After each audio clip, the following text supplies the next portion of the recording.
जिल्हा परिषदेच्या मुख्य कार्यकारी अधिकारी तथा प्रशासक मनीषा आभाळे यांनी सन 2024-25 या सालातील जिल्हा परिषदेचे 48 कोटी 11 लाखांचे अंदाजपत्रक सोमवारी दुपारी यशवंतराव चव्हाण सभागृहात सादर केले। ग्रामीण भागातील दिव्यांग, मागासवर्गीय विद्यार्थी तसेच ग्रामीण भागातील मुलींना स्पर्धा परीक्षा देण्यासाठी प्रोत्साहन मिळावे, स्पर्धा परीक्षा पूर्व परीक्षेत उत्तीर्ण झालेल्यांना आर्थिक मदत करणे यासाठी अंदाजपत्रकात 50 लाखांची तरतूद करण्यात आली आहे। जिल्हा परिषदेच्या मुख्य लेखा व वित्त अधिकारी मीनाक्षी वाकडे यांनी दुपारी 2 वाजता आपल्या बजेट मुख्य कार्यकारी अधिकारी यांच्याकडे सादर केले। त्यानंतर सभागृहात हे बजेट सादर करण्यात आले। सन 2023-24 चे मूळ अंदाजपत्रक रक्कम रुपये 45 कोटी 4,506.68 लक्षाचे होते।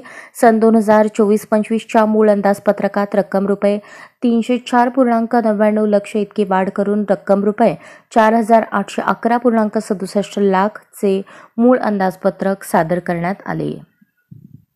बंधनकारक आहे याप्रमाणे ते तर आपण ठेवलेलेच आहे, पण गुणवत्ता वाढीचं ठेवलेलं आहे। जसं की आपण स्पर्धा परीक्षेचं जसं मी सांगितलं ते आपण प्रामुख्याने आणलेलं आहे। जागतिक परीक्षेमध्ये तसंही सोलापूर जिल्हा अव्वलच आहे, पण त्याला आणखी आपण आर्थिक दुर्बल जे घटक असतात त्यांना आपण पुढे आणण्याचा प्रयत्न केला आहे। त्याच्यानंतर जे स्व उत्पन्नाचा वाढ कशी होऊ शकते त्याच्यासाठी 2 गोष्टी आहेत। एक आपण आपले कृषीचे गोडाऊन आपण देऊ इच्छितो आहे, त्याच्यानंतर आपण गाळे निर्मिती करतो म्हणजे शॉपिंग मॉल कॉम्प्लेक्स आपण तयार करू। जसं की आपला नेहरूचा पण आहे, नेहरूमध्ये पण आपण थोडेसे यावेळी बदल करणार, पण आणखी एक मोठा शॉपिंग मॉल कसा उभा करून त्याचा आपल्याला होईल आपल्या उत्पन्नाची वाढ ते आपण केलेले आहे।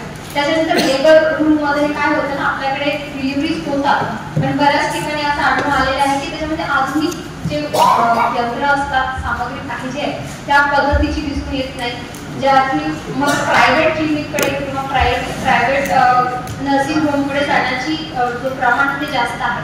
तर यू कुड क्रिएट सम मॉडेल PSC जिथे डिलिव्हरी चांगल्या पद्धतीने होऊ शकते, तर ते आपण टार्गेट केलेलं आहे। आशा क्लिनिक आपण सुरू करतोय, कारण की आशा क्लिनिक अशा आहेत की ज्यांनी कोविडमध्ये काम केलेलं आहे, त्यांनी जे काम सांगितलं ते करतात आणि व्यवस्थित करतात। त्यांना तर एक छोटं म्हणजे फिरतं क्लिनिक म्हणून जर दिलं तर घरोघरी ज्या छोट्या छोट्या गोष्टी आहेत त्या कव्हर होतील, त्यांना आणखी पॉझिटिव्ह कुठेतरी एक प्रतिसाद त्याच्यामध्ये मिळेल आणि दुर्बल एकदम छोट्या छोट्या जसं की आता कफ कोल्ड आहे, नेबुलायझर मी रोजच वापरलेला आहे तो, आणि पाय शेकायची असेल, पाठ शेकायची असेल तर आपल्याला त्या पिशवीची गरज पडते। तर छोट्या छोट्या गोष्टी आहेत, पण इट विल टेक म्हणजे tremendously it will affect everybody's health and it will show very positive effect मला वाटतं। त्याच्यानंतर आपण सायकलिंगची योजना आपण करत ठेवली, तो